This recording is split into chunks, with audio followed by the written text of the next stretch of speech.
Անո ջան, հարսիկ ջան, ոնց ես, հոգնած չէիր։ Էլ մի սկսի, հա։ Այդ դարդ ու ցավի պատճառնել ես դու, քոտունի ինչ կատարվում այդ իրարանցման պատճառնել ես դու,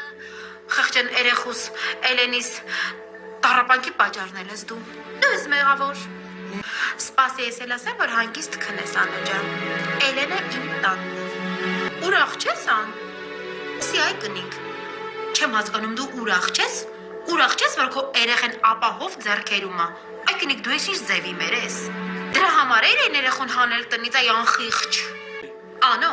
ոնց որ հարևանի աղջկա մասին խոսես։ Ես չեմ հասկանում, այ կնիկ, քո երեխու ճակատագիրը քո համար կարևոր չի։ Անո ջան, իմացած եղի, որ ես Էլենին Լիլիայիս հավասար կպահեմ։ Դու էլ ուղեղդ հանգստացրու,